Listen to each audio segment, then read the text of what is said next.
It has been a very rough year for dogs in American politics. We had Kristi Noem earlier on, the conspiracy theories about migrants eating dogs, which of course are not true.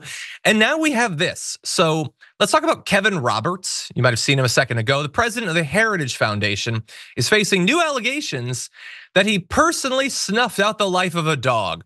According to multiple former colleagues at New Mexico State University, where he was an assistant professor between 2003 and 2005, he boasted that he killed a neighbor's pit bull because its barking disturbed his family. A storm is tearing up the digital media industry. Only our audience can save us in these difficult times. Help us reach our goal of 100,000 new members at tyt.com/team. They are saying he picked up a shovel and bludgeoned the dog to death and then bragged about it. So he apparently was discussing in the hallway with various members of the faculty, including one of the colleagues, that a neighbor's dog had been barking pretty relentlessly and was, keeping the baby and probably the parents awake. And he kind of lost it and took a shovel and killed the dog. End of problem.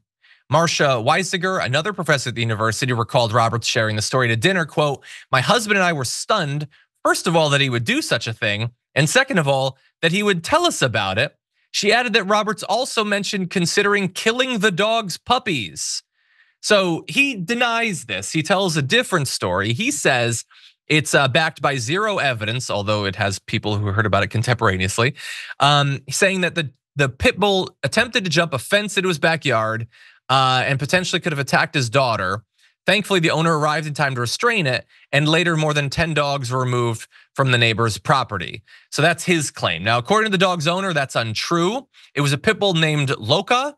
She was apparently the dog owner's favorite and the only female he owned, and apparently disappeared at some point.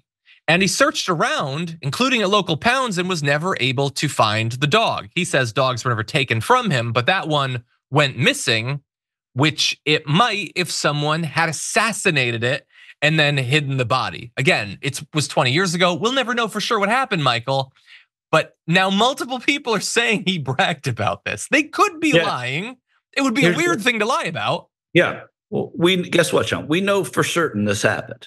There are too many people who said it happened. This is not the kind of story that just shows up, right? I mean, you don't make this up. Nobody is motivated to make this up about this guy.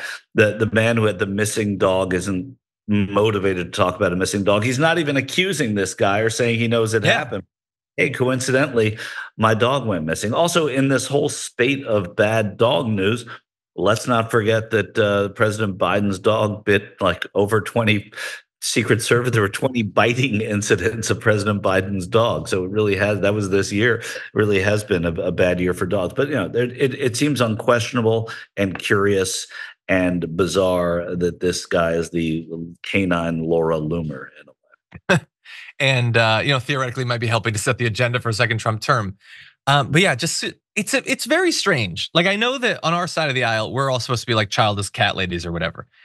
But on their side, why do all of them hate? Like, you had Mitt Romney putting the dog up on like top of the car or whatever, and Kristi Noem shot a dog in the head, and he's apparently bludgeoning a dog to death. And Trump only references dogs as a negative, like people choking like dogs and all that.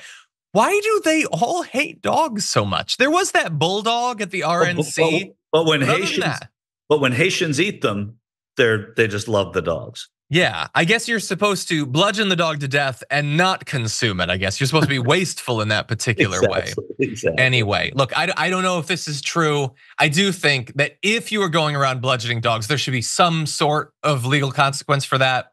I don't know for sure what it would be, but maybe ask Ramsey Bolton or something.